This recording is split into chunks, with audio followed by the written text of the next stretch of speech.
Namaste. Welcome back to my channel. Have you ever wondered why people who do wrong or cause harm seem to get away with it?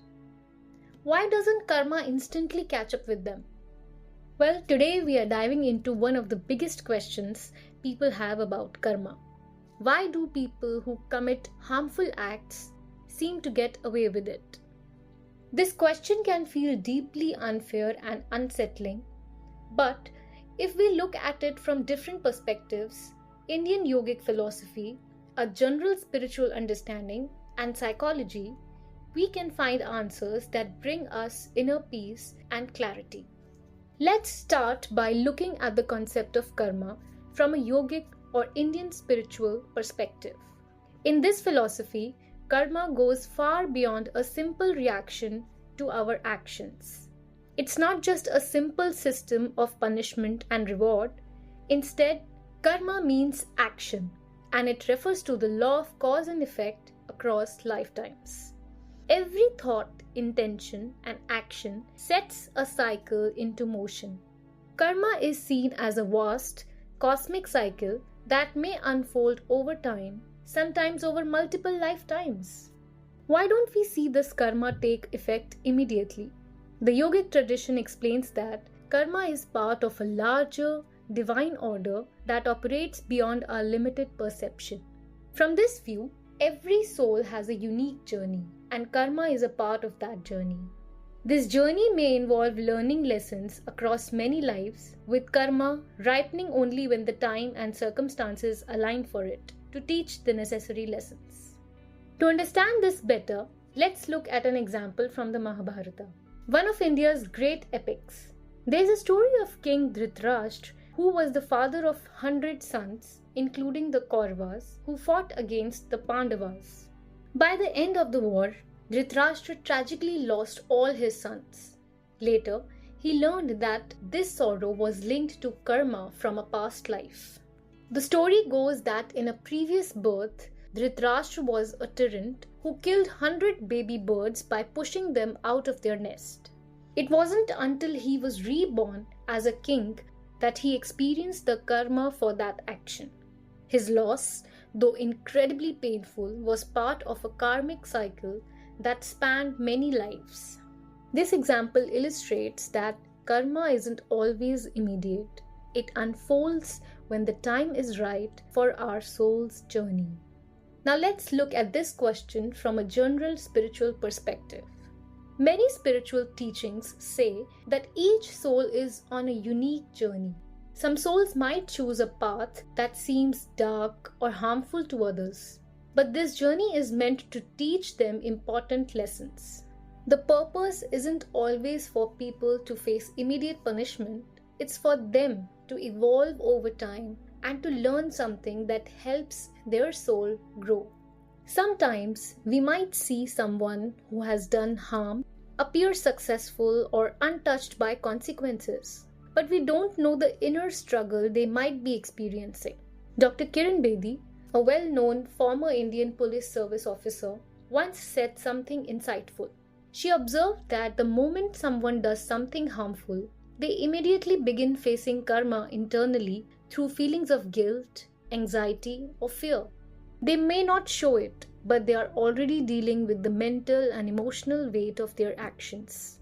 Imagine a high-ranking official who abuses their power for financial gain. On the outside, this person might look successful, powerful, and free from punishment. But behind closed doors, they might be living in constant fear of exposure, burdened by a guilty conscience, or worried about the day when their actions might come to light. This kind of inner turmoil, fear, guilt, and anxiety is a form of karma in itself. While it may be visible, it affects them deeply. Just because we don't see these effects doesn't mean they aren't there.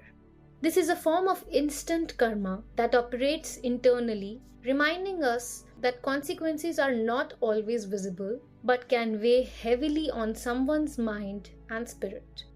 Now let's examine this question from a psychological perspective. When someone engages in harmful actions, psychology shows that they are often affected by stress and guilt. which can take a toll on their mental and physical health. Research has shown that our brain and body react to negative actions. When someone does something morally wrong, like lying, cheating, or causing harm, they experience a stress response. This is because the brain releases cortisol, a hormone associated with stress.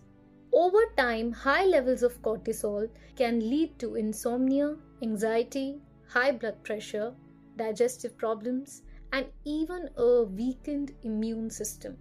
Let's take the example of a person who is living a double life, perhaps lying to their partner, cheating in business, or hiding certain truths. While they may appear calm and collected on the surface, internally their mind is constantly engaged in managing these secrets.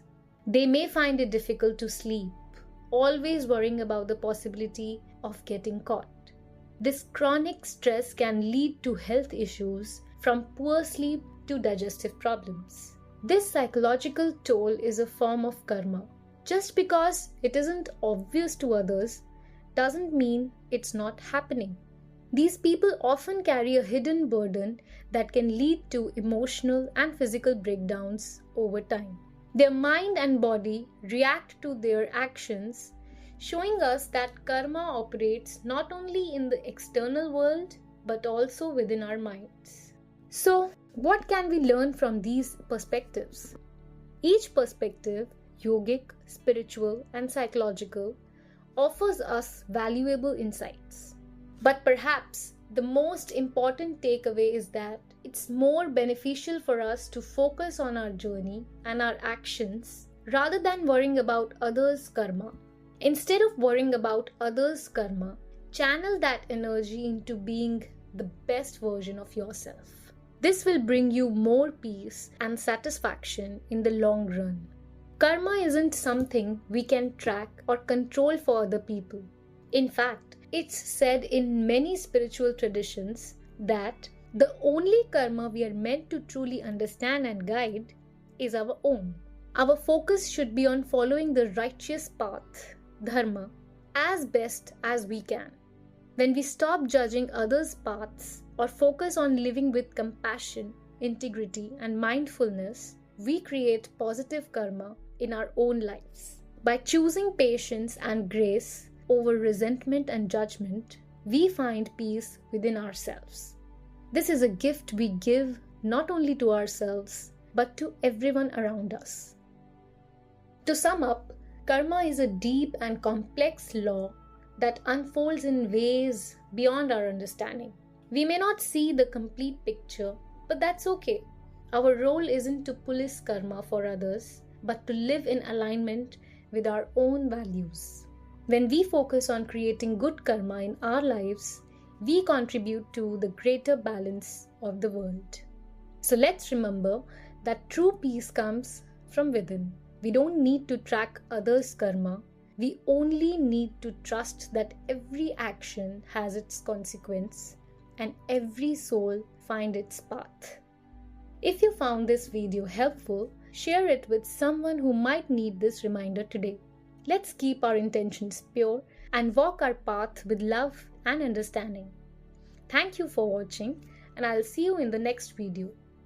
Till then, stay safe, stay sattvic.